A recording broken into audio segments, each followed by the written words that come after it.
Hello everyone and welcome to Success Unboxed, the world's first Facebook talk show. Today in the show we have someone very special. She has given a TED talk titled The Other Side of Syria. She's half Syrian, half Spanish. She speaks at least 3 languages and she is an inspirational woman. She was the finalist of the Inspirational Woman Awards of the Year. Now, she has many skills which we're going to find out here talking to her. And I'd like to invite to come to join the show, Lara Khalaf. Hello, Rafael. How are you, my darling? So glad to see you. I love your tie, by the way. Thank you very much. much. Love it so Please much. take a Thank you. seat. Thank you. Let's talk about unboxing your success. Oh, wow. But before we go into success, I know you had a bumpy road. Right, moving here. Let's talk a little bit about your past first. So I'm very intrigued. You're from Syria, is that correct? Correct. I was born in Syria, and I lived in Syria up to the age of 14 until my parents decided to move to Spain because my mother's Spanish. So right. Okay. So that's when the half comes from. Correct. Yes. Okay. Yes. So when you're growing up, so did you speak Spanish or Arabic? I spoke Spanish, Spanish and Arabic, and in fact French because my most of my education I went to French schools. Oh wow! So that was. So you were clearly much more than a pretty face. Let's not very even pretty, by the way. There. Very pretty, by the way. Thank you so much. Okay. So when did you move to London? Yeah. I moved to London at the age of 25, if I'm not mistaken, 24, 25. I finished university, and you went straight to success? Absolutely not. I wish it was like that. And it's very interesting because recently I was reflecting on challenges that I've had, and I realized that there are different types of challenges. Sure. And the challenges that the world or society or your environment put on you. Yes. And then the challenges that you bring upon yourself. Of course. And my UK experience was a challenge that I brought upon myself. Yes. Now, let's talk about Brighton. Oh, yeah. I'm aware that when you came to the UK, it didn't come straight to London, so you stayed I went to Brighton. Brighton. That's correct. Yes. That's correct. So why Brighton?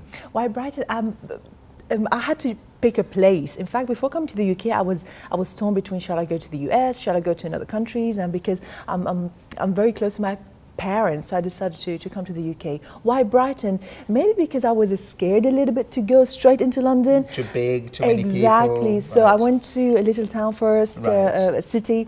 And this is But where Brighton's Brighton. fun. It's pretty, fun. right? Yeah, so you have yeah. that little centre, it's by the beach. By the beach. Even though it's pebbles, I don't like pebbly beach. We're coming from Spain, absolutely, so I could relate to that, yeah. Now, we have a very funny story there. So before we go into, the success that you're having today, I know that you served a lot of fish and chips, is that right? I served a lot of fish and chips and mushy peas and golden chips, so I was an expert at making fish and chips. And that was my first job in Brighton. Do you do that at home? I think I haven't had a fish and chips for years now. So Why maybe put you off? I don't know, but having said that, the last one it was in Iceland. No, in Iceland. That's why there was an Icelandic fish and chips. Yeah. Oh wow. Okay. So let's talk a little bit there, because obviously you said you graduated from university. Correct. It's just like many migrants, they leave their countries and then they move to the UK, not just UK, but US and Germany, and then they go and do jobs that probably they would not be doing in their own country, right? Yes. So let's talk about the challenges there, because in every challenge you always learn something. Yes, yeah, correct. So talking about your fish and chip experience, what was the biggest challenge there and what did you learn? Yeah. My biggest challenge when I came to the UK altogether is I didn't know anyone and I had very little funds. But the biggest one is that I didn't speak the language. So I always cracked the joke. You spoke no English at all? No, there was a little bit of English just there. a hi, hello, how are you? Okay. And I knew how to say I love you because I thought... watched your TED talk. I did exactly. I said it in the TED because I said it might be useful.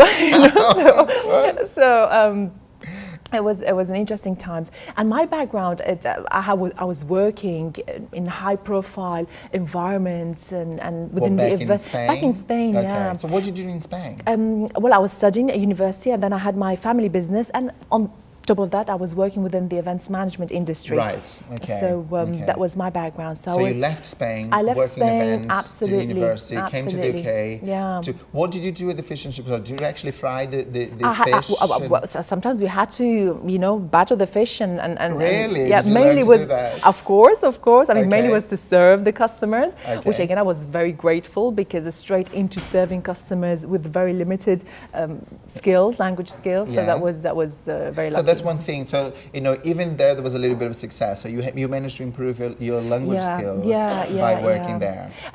Absolutely, and I would say I had to do it as soon as possible, because although before starting in Brighton, I was studying for 2 months English full time before I decided to go and work, because I had to work. Of course. So when did you move? When did you leave Brighton and you moved to London? I think it was 8, 9 months after I moved to Brighton. Right. After I moved to Brighton, yeah, that's right. I decided to come to London, and I remember my first week in London, Rafael, I was so petrified that I stayed indoors for the entire week. Why? I didn't. What would you I was petrified scared. I was scared that, wow, this is London. This is not even Madrid, you know, even is a capital city, but it was so overwhelming for me. Right. Just the idea of being in the city, and So that was my first. I stayed indoors, and I said, well, we can't stay indoors forever, right? We got to do something about it. Especially London is so expensive. You have to work. Right. That's right. Okay. So I found accommodation, and I was working in hospitality. I worked in hotels, I worked in a bakery, I did some promotional work.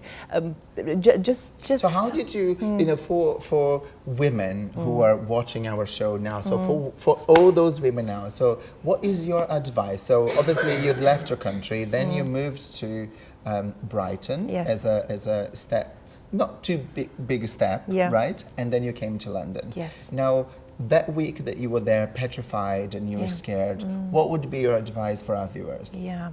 Advice for the viewers, a few advice, if you allow me. The first one I would say is have your affairs ready.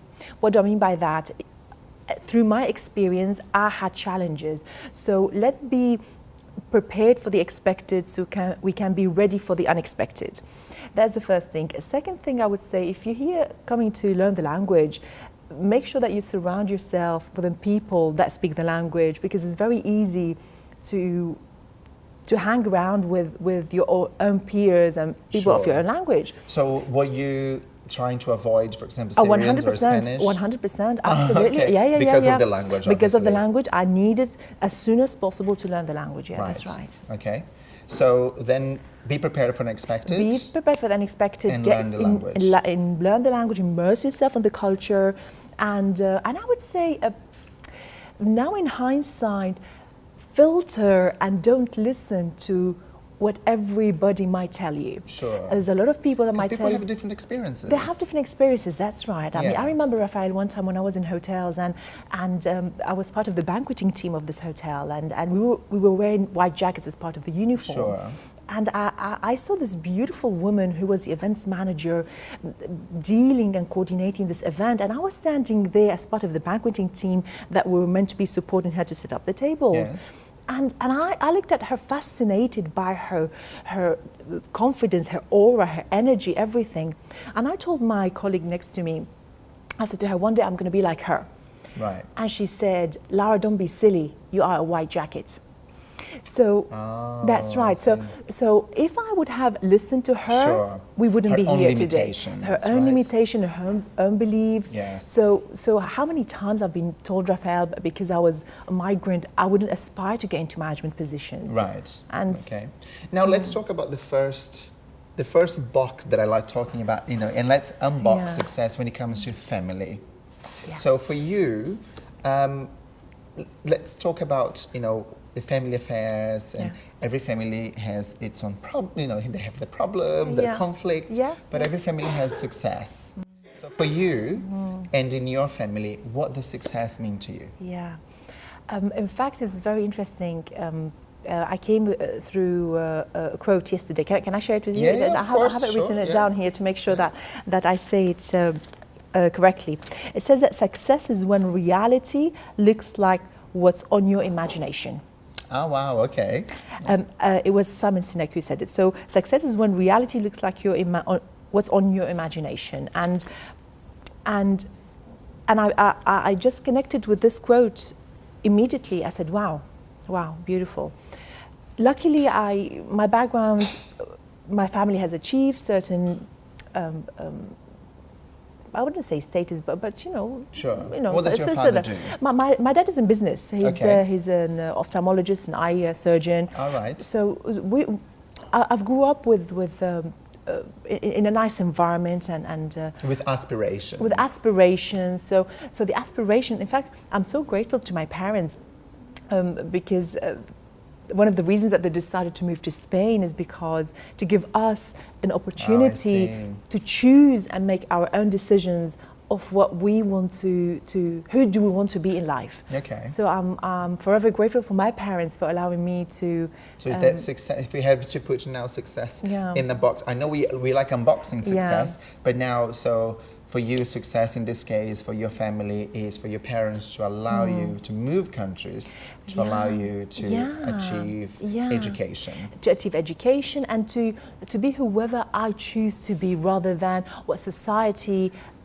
was telling me who I was meant to be because of I had to follow my dad's footsteps, for example. So for that I'm very grateful. But if I was now knowing what I know now, Rafael, I would like to add something else. And I would say also for me success, apart from just the quote that I've mentioned to you, is love what you do regardless of what you do. Love what you do regardless of what you do. How many times we do So did you love doing fish and chips? Do you know, I made the most out of it. Okay, good. Okay, there you that's go. great. Absolutely, because I had to learn. I had to improve my service skills. So all that was, you know, I learned how to make extraordinary teas. Okay, and you loved what you did. Exactly. Okay. So in every situation, you know, there's a.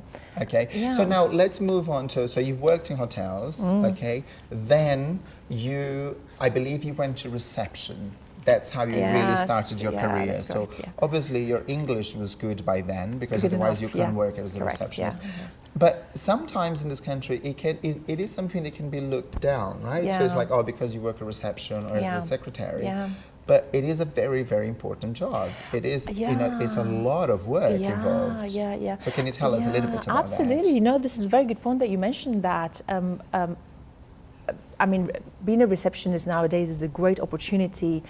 If you want to become a career receptionist, that's brilliant. So many receptionists become personal assistants if that's their goal, or it's a great opportunity to then move up within the organization that you're working. So if we have any aspiring people here, you know, being a receptionist is a great way to get into your desired footsteps and career path. I worked as a receptionist, but even then, Rafael, I remember saying, oh my God, will I be able to do this job? All right. Yes, okay. So I had my own limitations that I had to work on. And within 6 months, were you scared of the interview, of going through the interview? Yes. Because a lot of, you know, I'm a migrant, you're a migrant. We have that fear, right? Is my English good enough? Do I speak English well enough? Telephone, will I understand people over the telephone? Yes. So you had all those fears? Oh, 100%. And in fact, I remember that my colleague was Australian or from New Zealand, I don't remember. And is it even more difficult accent to understand? It's not even that. Especially if you're But she was flowing with the language. So I remember just writing down sentences so I could then replicate when I was dealing with my guests. Okay. So how did you? So for you, I think let's unbox a success there. So you had your fears, right? And then even though you had your fears, you applied for jobs. How did you get your first job as a receptionist? I applied. I just applied for the job. I said, okay, look, I think let me go back a step here. One of the things I've always been driven by, rightly or wrongly at that point, was to make my family be proud of me. It was my choice to come to the UK. No matter how old we are, especially the parents. Yeah, we want to make our parents proud. Absolutely, especially when they had done so much for my brothers and myself. Okay, so it was your time to prove to them. I wanted to prove, but even then, I didn't tell my parents what I was doing. All right, okay. Absolutely, so that was, okay, let me get to what I thought success looked like before I shared with my parents what I was doing. Right. It's one of so those you only things. told them that you got the job Later, not even receptionist. Later, really? Later. Why? It's maybe it was my own limitation. I think that was yeah. So you had to prove that you had something a little bit better. A little bit because of the better, all the background. Maybe, It's not just you. I think it's everyone. Yeah. Everyone that moves countries, isn't it? So okay, then now let's talk about going a step up. So you left reception. Yeah. Now it comes. Real success starts coming, right? Yeah. But I think it's now when you went into the operations. Yes, correct. Of a bank. Well, but before that, this is when I had several promotions within a very short space of time, and I remember that the operations director of the organization that I was working for, he said, "Laura, I'm leaving, and I want you to apply for the position." And he was the operations director, manager. the director of the company. Oh, wow. Yeah, that's correct. Yeah. Okay. And I freaked out completely. I mean, I was like, oh, is he okay? This man here? Is this real? Is it real? You know, is it me? So and just going back to your success there, but you didn't visualize that you could be. No. So then you don't know what success was coming. No. Exactly, Right. exactly. And I said, okay, well, I was dealing with business back home in Spain. I mean, I started my leadership career when I was 16, so I had that background already. I said, okay, well. But he believed in me more than I believed in myself, Right. and for that I will be grateful to him. And where was he from? Just curious. He was from here, from the UK. Okay. Yeah, Yes, English great. gentleman, fantastic. I also had a lot of people who helped me. You know, I think we have to be very grateful 100%. for people in this country. 100%. They do help those that they want to help, but they really help one day. Yeah. And I don't know what So would then have you got the job. I got the position, absolutely. You became an operations director. I became the head of operations of the company, Wow. and all of a sudden. And what kind of company was it? It was a front of house company, so I had clients, all client facing, corporate reception, organization. So I had clients all over London in the most and iconic how many people buildings. did you have to manage? At that point, I think, if I'm not mistaken, Rafael, it was about 10 to 12 managers, and they had their teams. So you had to manage 10 to 12 managers, yes. and then they had the people. Yeah. How did that make you feel? Oh, very overwhelmed. Really? Yeah. But luckily, this is when I was approached and invited, to experience the world of coaching. And this is when the company gave me a great gift of coaching. Okay. And thanks to my coach, I was able to start unboxing my own thoughts and my own limiting beliefs and my own everything, way of thinking, way of feeling. Who am I? Did they make you feel more confident? It was confidence. We looked at communication. We looked at who am I as a leader first, because I was bringing a lot of baggage with me. Of course. From and the fears and the limitations that we put in ourselves. I learned from Syria, that I've learned from my parents, that I've learned from society, that I've learned from school. So all that was coming to me when I was leading my team, and I realized very soon, Rafael, that leadership starts with me before even I lead others. So I had to work on that pretty urgently.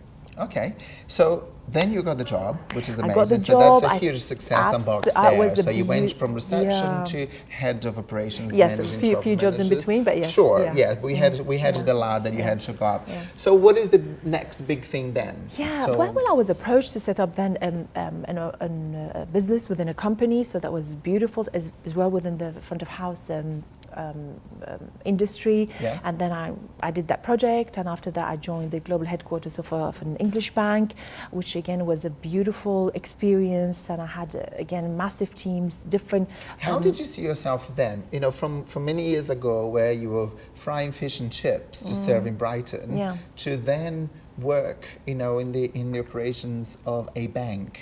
So you know, how did that make you feel? How it was like, is this real? Is this happening? Well, it was real because it was real of course. But one thing, I've never taken it for granted.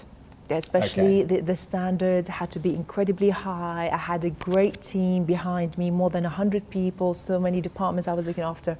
So I was not taking it for granted. That I respected where I was working. That's for sure. Okay. And but for me, it was like, wow, I'm here. And it's interesting because yesterday, in fact, I went to the area, and I just looked at this particular building. I said, wow, thank you. Thank you for the opportunity. So, okay, let's now, so we move on. So you achieved career success, obviously, then Inda has moved on. Now let's talk about a different box, the box of love. Let's talk about. Let's talk about love. You were a very beautiful woman. I've seen your posts on Instagram. There's one of your hats that you say, I just dressed like this, which I absolutely love it. I think it's absolutely brilliant. Love. Yes. So is that a box of love there? Is it unboxing? What is happening? Do you want to share with us? I don't know. I don't know. I don't know if shall say things openly here, but love is very important. And in fact, for me, love drives everything that I do in life within my family. In fact, I just changed my lifestyle recently to suit a new purpose that I found in my life. My work, my teams, my clients, my students. And when it comes to that love, where are you? Okay, so we will get a box of love and we're going to unbox at some point. So if we have our amazing viewers there, who want to get in contact with this beautiful woman, take her on a date. Do you know the program First Dates in the UK? Yes. So maybe I should send you a profile there. Are you up for I don't it? know. I don't. Am I? Okay, so first dates, if anyone wants to go on a first date with Lara, I will make sure that you get that set up. Okay. You know, it's interesting. Let me share something with you. Yes. A long time ago, about a year ago, I went and I met a fabulous lady, amazing lady, and this woman was talking about a concept beyond soulmate. I mean, we've heard about soulmate, your best friend. Beyond soulmate. Yeah. So the soulmate concept is all about, it's my best friend. We love doing what we do, or whatever the concept of soulmate is for each of us. But this lady was talking about whole mate. I mean, exactly. It's like a whole meal. It's like a whole meal, is that right? Okay. I mean, a whole mate is almost like we working or we connecting from a purpose level. Oh, wow. And that was like, now I get it. Wow. So it was amazing. Yeah, concept. I mean, amazing. Yeah. Okay. So if I get to a first date, I will make sure that they have a very strong sense of purpose. Okay. So let's talk about love then. So what would be in your first date? My husband hates when I say ticking the boxes. But what boxes they have to tick? Oh my God, Rafael! Now I'm getting nervous. Because a very attractive, confident, successful woman, career-wise, men must get scared. I sincerely don't know. I don't know. Again, if I was to listen to some people, they might say yes or not. I don't know. What is attractive for you? So let's talk about what makes. It's like when you have this sparkling, it's like, oh my God. Yeah. What is it? Yeah, I would say energy. Yes. Tall, yes. Let's talk. We're going to break it down. Yes, you really are on the mission to get me somebody. I'm ready for it. I want to know. Yeah. Well, I'm a tall lady, okay. so. You have to be tall, obviously. How tall are you? I'm 175 centimeters. Okay. Yeah. Okay. Anyways. And in that case, going back to purpose, because I think that when you, a partner for me is a person that we elevate each other, sure. and we have that sense of adventure, and that we're independent and we have our lifestyle, but rather than looking into each other's eyes and just have that passion, which of course is super important, is also looking towards the same direction, right? Sure. So that's and important. To elevate you has to be a very strong man. Strong man, muscles wise. And what do you like? Blonde, brunette, blue eyes? There is no. It really depends. So you need to have the sparkle there. It's sparkle, the energy. It's the so it could be blonde. It could be brunette. It could be ginger. Yes. I am getting her speech. I'm getting nervous now. She's blushing. If it could be, you can see it closely. She's actually blushing. Okay, let's talk about fashion. Oh, right? Yes. Because I've seen your Instagram photos. Okay, is this something that you find successful? Like, do you think a successful woman? Because there is this thing about if you are a businesswoman, you must behave like a businessman. Oh, and yes. with you, clearly not. I can see the jewelry, you know, you're very feminine. So let's talk about that. You know, can you combine being a very feminine woman with being a strong businesswoman? Oh, 100%. In my opinion, 100% yes. Because this is going back to who are you as a human being. I mean, fashion for me is important not because you know it's fun to do it and it represents who you are and creativity comes into it. And I read a quote. I don't remember who quoted this, but something like it's intelligence playing. That is what beauty is all about, right? And I like beauty. I like to be surrounded by beauty. Style? So if we, you know, if we had to because I've seen you very Lady Gaga-like in an event before, big glasses, big hair, right? And I've seen you very elegantly dressed for occasions. Yes. There are occasions, and I think it's understanding what suits you, what color suits you, your body shape, and things to avoid, because there are some colors that might make you look slightly duller, so you've got to enhance those features that you already have. So fashion for me, again, going back to style, it's about leading a lifestyle, and this is part of it. Okay. So and now let's unbox a huge success, which was your TED Talk. Wow. Right. So titled "The Other Side of Syria." The Other Side of so Syria. Let's talk about the name of the talk. Why the other side of Syria?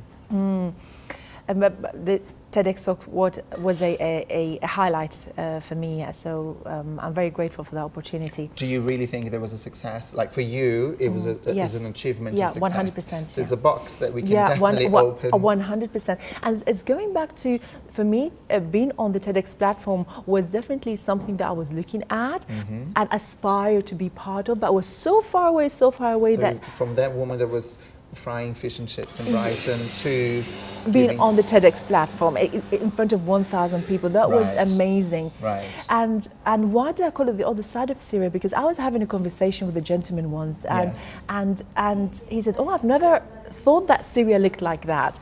So this is when I said, "Okay, maybe there is something here." How many other people are thinking that Syria, it's all about devastation and war and everything else, and of course, but of course it's not about glamorizing that, of course not, but it's about saying, hey, there are so many Syrian professionals and amazing human beings out there. Because you talk about in your talk that there are the carpenters, the teachers, doctors, architects, you know, the security guards. There's so many people, and it's acknowledging all the positive impact that they're having on societies. And you obviously, you give a huge positive impact in the world talking about that. So showing the other side of Syria, that the other side of Syria that is intelligent, that, you know, it can be successful and now give back, you know, talk about, as you said, you're not glamorizing war because you know that the country's in war, but in the same time telling the world, look, there is another side, the side of family. You talk about family and friends and, you know, the weddings and the culture. So now let's, talking about culture, because, you know, one parent being Spanish, one being Syrian, what is your culture? How do you define yourself? How do you describe? Great question, Rafael, great question. I've been asked many times, where do I connect with? Do I connect with my Syrian side, with my Spanish side? And I have come to a realization that I am connected to the now. What do I mean by that? Is that having spent 1/3 of my life in Syria and spent in the UK, it's about redefining who you are. There are great things about the Syrian culture. I take what serves me. There are some things that don't serve me, then I need to work on that. The same with the Spanish culture, and being in the UK and all the countries that I've been to. Can you give an example then of the Syrian culture, something that you admire and you said you take it for you? I mean, I admire, for example, the hospitality of the Arabs. The Arab culture is very welcoming. Very welcoming, very hospitable. There's a lot of food. Lots of, it's like tables of food we have. I've been to Egypt, I've been to Morocco, and it's very much very welcoming. And it's always a lot of food served. Yeah, yeah, correct. So that's, I agree with you. So yeah, absolutely. The hospitality. kindness, it's that I kept and And the Spanish. What do you take from the Spanish? apart from my mother's Spanish tortilla. Okay, that's good. From Spain, it's enjoyment. Right. Yeah. They love a party. That oh.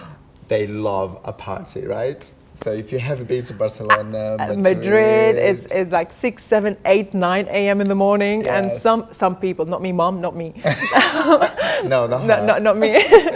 they party. They know how to party. Okay. Did you party when you were younger? When you were in Spain? I did party, but I also not that much, Rafael, because I've always been because I was working and I was. So you had that responsibility of waking up early. Yeah, absolutely. Yeah. So for me, it was a lot of fun, and I've been. From that perspective, independent from a very early age. So I've been working and studying at the same time. And of course, yes, I partied, but now my brothers were better than me. Let's move on to another, and let's unbox another success. So you were on the cover of a magazine recently, Global Woman magazine. Tell me, how did you get there? Yeah, how the opportunity came along. Yeah. I keep going back to Lara frying fish and chips, because your story is extraordinary, from someone who arrived in the country doing fish and chips in Brighton to giving a TEDx and now being the cover of a magazine. So tell me, what was, I read the interview. Let's talk a little bit about it. Yeah. So it's great. It's great, and I'm very, very honored to meet Ella, who was happy for me to be on the cover, and so that was that's great. And the first thing is I took it to my mother, for her to see. So that was great. And in there, I was sharing the story of how. When I arrived to the UK, because I didn't speak the language, I was remembering only one sentence, and the sentence on the plane on the way to London was, "Can I get a train ticket to Shoreham by Sea?" Exactly, to my destination before I got to Brighton. So when I was arriving to get the ticket, to the counter, I'll get so nervous, I'll forget the sentence. I'll go to the lady. No, I had to memorize it, so I could look, like I knew what I was talking about. But I'll forget the sentence. I'll go to the ladies' room, rehearse the sentence, go back to the queue, forget it again, go back to the ladies' room. Yes, and I'm very honored because what I do now is I work with leadership. Sure. So from that perspective, from being told you are a white jacket. You're a white jacket, yes. It's like, so it seems that a sentence that it stayed with you, right? Yeah, absolutely. You're a white jacket. Lara, don't be silly. You are a white jacket. Okay, so you'll never get to the blue or the red jacket. Exactly. Ever. To now, what I do is help people to be extraordinary leaders. Okay. So let's talk about that. So let's talk about, because you are so passionate about your coaching, and obviously you've coached people in banks now, and you do your training. So let's talk about your business. You're a businesswoman now. So from fish and chips in Brighton to businesswoman. Yes. So what do you do now? Yeah. I do several things. We have a very exciting project starting in Spain in the new year, and we're building a home for old people, so that's very interesting. Yes, so Who is we? Your family? With my family, exactly. Okay, so cool. that we have one of our businesses back home. Okay. So that is one thing, and I'm part of the board, and the side that excites me so much, it's the leadership side. And so what I do is I train and I professionally coach people to become extraordinary leaders. Right. Because in my opinion, Rafael, leadership is a decision you make. It's a learnable skill, and it's responsibility. Okay. So many people are looking up to you. And so you use, obviously, NLP techniques? Yes, we do. Yeah. I mean, and here NLP is one part of one side of it, because before we even teach you things about how to the practicalities of being a leader from a practical perspective, but we gotta unbox you as a human being to see what kind of leader are you. Because you need to know yourself to be able to lead others. Of course. This is the thing, when you're leading, when you're having a conversation with a team member, you are leading with all your history behind you. So what would happen if some of the things were empowering? Brilliant. But if those things were not empowering enough, and you're bringing that into somebody else's life, into your business, into your own business, into somebody's firm. So I've seen great leadership, and I've had the pleasure of being mentored by amazing people. But I've also seen I call this concept the unbelievable leader. Right. And the unbelievable leader it's the unbelievable amazing leader, but the unbelievable not so amazing leader, right? So yes. Okay. So that's your key. That's Yes, your main business now. So you do We training. do training, Yes. and if they decide, we do professional one-to-one coaching. Okay. And if people want to get in contact with, so it's laracalaf.com? Correct? Yeah, absolutely. Okay. Yeah. So we will be showing on screen laracalaf.com. Now we have only one more question for you, and what is next for Laura? Yeah. For Lara, Yeah. sorry, Lara, Laura. Oh, We have that's it's. I know, sorry. So Lara, and I love that. Lara is Spanish, isn't it? I think it's from Russia, if I'm not. It comes from, you know, the movie Dr. Zhivago? No. So, okay, so Dr. Zhivago with Omar Sharif, Okay. and that's how my parents decided to Okay, call me. Yeah. Lara. Omar. All right. So, what is next for Lara? Wow, great question, Rafael. Especially coming to the end of the year, is that right? When you look Yes. back and when you have to think what is coming next. what's coming next and Yes. everything else. Let me share a little story with you, if you allow me. Not a long time ago, I had a not so great piece of news from back home, and I had such a big sense of purpose, and I had these massive goals and massive vision and everything else. And I learned after that experience that what was important for me on Thursday was not important for me on Friday anymore. But I also learned that it was okay to have several purposes. Right. So what is my purpose now? It's to enhance my coaching practice, of course, and help my business ladies to be amazing leaders. So you focus on helping women? Oh, of course, yes. Okay. And also to create memories with my parents. So Right. these are my two focuses: to be with my family and as much as possible with them, and have quality conversations and quality transformation. Not quality transformation with my business ladies if they choose to step up and become a leader. Right. Now, if anyone has questions for Lara, okay, so you can write there, and she will be answering the questions as well. So you can put your comments there, or you can get in contact with Lara directly on laracalaf.com. But now, so we will have to say thank you for being in the show. Thank you, Rafael. It was wonderful talking to you. My pleasure. Talking to the other side of Syria, Yes. which is very beautiful, very successful. And to those who want to get in contact with us, please go to unboxit.com/successunboxed. And if you are a young designer and you want your clothes to be in the show, you can contact me. I will be very happy to wear and promote your clothes here in the show. Lara, thank you so much for being here in the show. My and pleasure. thank you all for watching it, and see you guys next time. Goodbye.